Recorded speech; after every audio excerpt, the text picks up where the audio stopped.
Quiero subrayar que las leyes deben de tener un carácter general, no redacciones a modo de las élites gobernantes o de los poderes fácticos o mucho menos de extranjeros. Ese es el hecho que yo quiero remarcar. La ley de hidrocarburos, en varios de sus artículos, abordan todo este inmenso e indignante tema.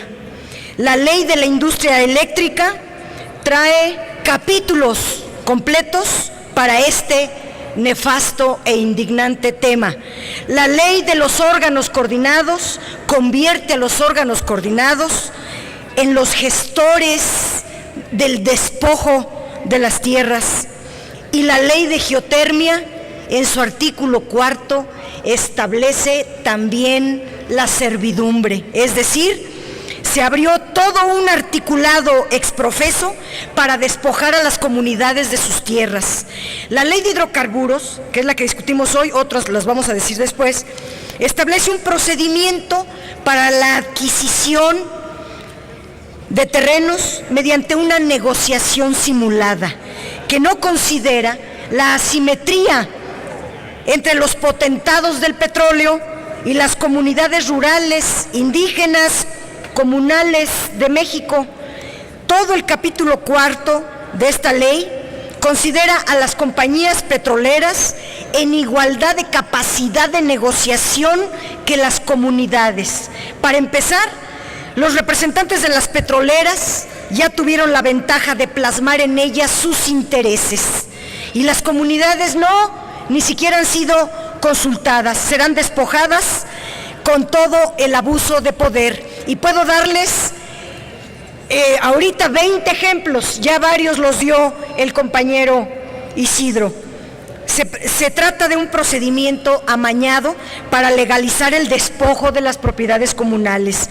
Queda claro en la visión de los que redactaron esta iniciativa que el derecho a la propiedad privada que consagra la Constitución solo aplica para los ricos, solo aplica para las grandes empresas, solo aplica para los millonarios, solo aplica para las élites, porque a los pobres se les despoja de lo poco o lo único que tienen. Voy a saltarme muchas consideraciones para ajustarme al tiempo, pero la servidumbre legal comprenderá el derecho de tránsito, de transporte, de almacenamiento. Las servidumbres legales se podrán decretar por la vía administrativa, etcétera, etcétera. Para terminar y ajustarme al tiempo, quiero decir varias cosas.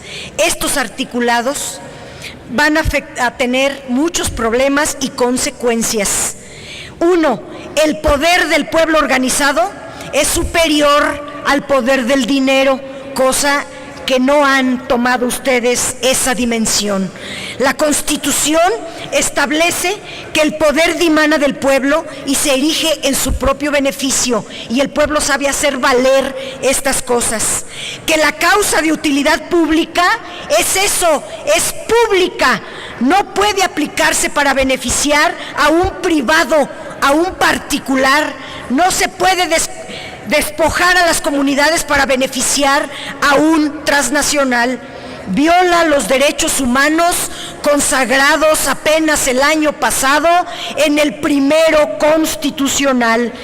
Los bienes sociales, quinto asunto, los bienes sociales, que son los ejidos, las tierras indígenas, las comunales, los pueblos originarios, no se regulan por el derecho privado, sino por el derecho público, por el derecho social. Sexto, toda persona tiene derecho a defenderse, a defender sus bienes, a defender su familia. Artículo 17 constitucional, tiene derecho a una administración justa, de la justicia, quiero decir. 7, decretar servidumbre legal debe de tener una causa justificada para no violar el principio de proporcionalidad, y la única causa que se argumenta aquí es que quieren sacar petróleo o minas o poner gasolineras o pasar gasoductos o poner los negocios de los Ramones, etcétera, etcétera, etcétera. 8. El derecho internacional. Debe haber consentimiento de las comunidades mediante un procedimiento libre, informado y democrático. Lo establece el convenio 169 de la OIT de los pueblos indígenas, ratificado por el Senado de la República. Si no hay consentimiento de los pueblos, son nulas las decisiones. 9. La reforma constitucional será sometida a consulta, y estas leyes secundarias, además de abusivas, están violando los derechos de los pueblos, el derecho a la propiedad, al medio ambiente, a la identidad cultural. Termino diciendo, el convenio 169 de la OIT establece que los pueblos tienen el derecho sobre los recursos naturales existentes en sus tierras. Repito, los pueblos tienen derecho sobre los recursos naturales existentes en sus tierras. Así que no le pongan a estos articulados que el valor de la producción no puede compartirse con los pueblos en caso de que los pueblos lo acepten después de dar su consentimiento. Yo lo que diría es que las comunidades, los pueblos, los indígenas, ustedes los están, ¿cómo se dice?, subestimando. Las comunidades se rigen bajo otras consideraciones. Lo único que poseen es su tierra, es su selva, son sus zonas de cultivo, son sus árboles, son sus centros ceremoniales. Eso que para ustedes no importa es mucho, es todo, y es lo más importante para las comunidades. Las comunidades, las gentes indígenas tienen otra cosmovisión que ustedes por eso no entienden. Es otro modo de ver la vida.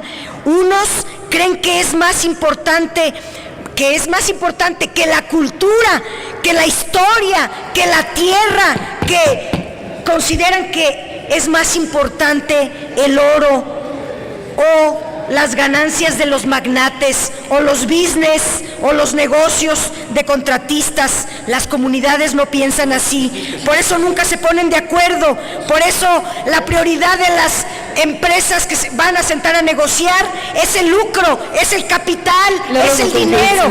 Termino diciendo, pero para los indígenas, para las comunidades, la prioridad es la vida, la prioridad es la tierra, el amor a su comunidad, a su cultura, a sus ancestros, y no lo van a soltar.